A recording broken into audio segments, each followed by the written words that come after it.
Yes look at this some more examples.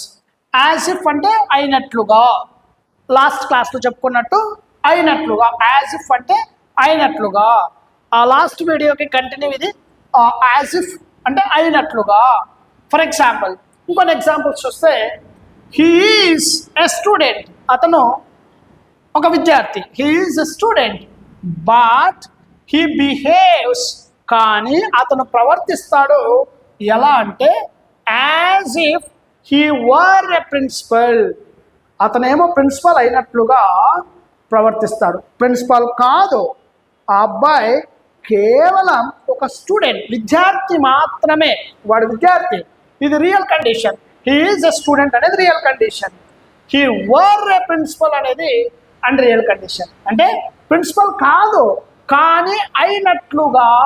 As if అంటే అయినట్లుగా. ఎలా? He is a student but he behaves, ప్రవర్తిస్తాడు ఎలా అంటే as a principal, as if he were a principal, principal లాగా ప్రవర్తిస్తాడు. అలాగే సెకండ్ ఎగ్జాంపుల్ చూడండి. She is a lawyer. ఆమె ఒక లాయర్.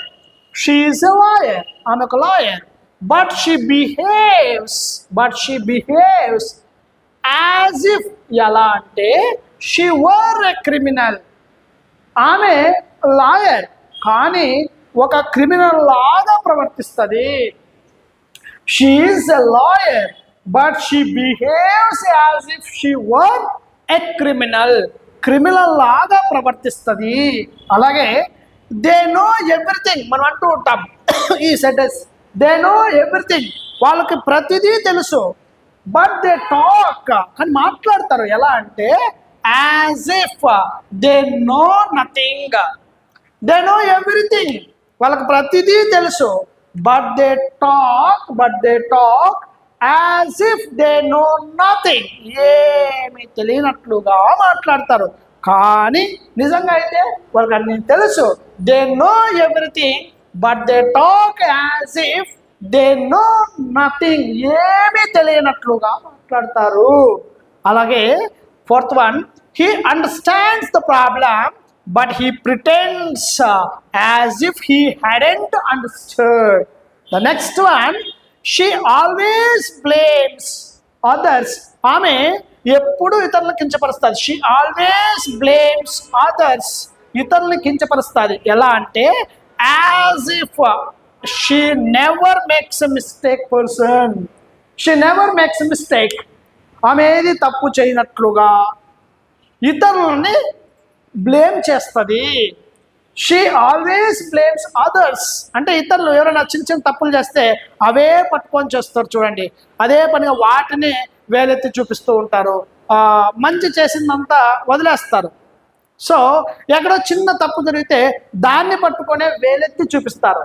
వీళ్ళేదో పెద్దగా కరెక్ట్ అన్నట్టు, వీళ్ళేదో పర్ఫెక్ట్ అయినట్టు వాళ్ళు వేలెత్తి చూపిస్తుంటారు చూసారా. అలాంటి సందర్భంలో మనం వాడతాం she always blames others as if she never makes mistake. ఆమె ఏ తప్పు చేయనట్లుగా ఇతరులు బ్లేమ్ చేస్తుంది.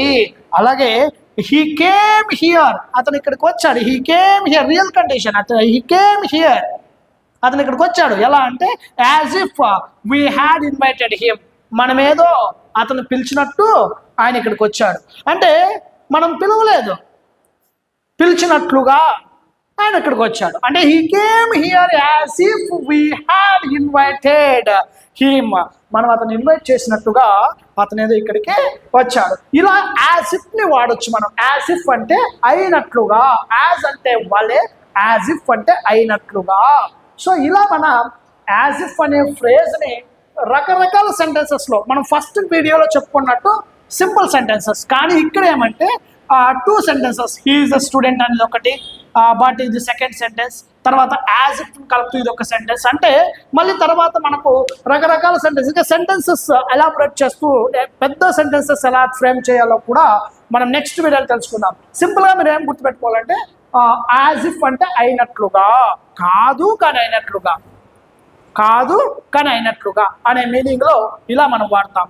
So thank you so much for giving this good opportunity to explain something.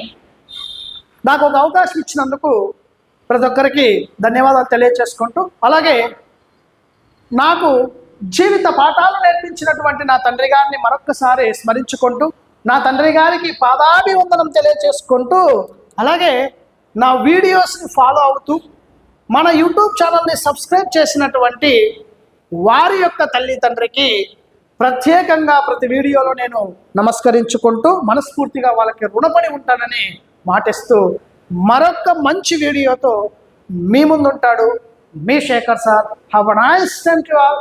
Thank you so much. Bye bye. Jai Hind.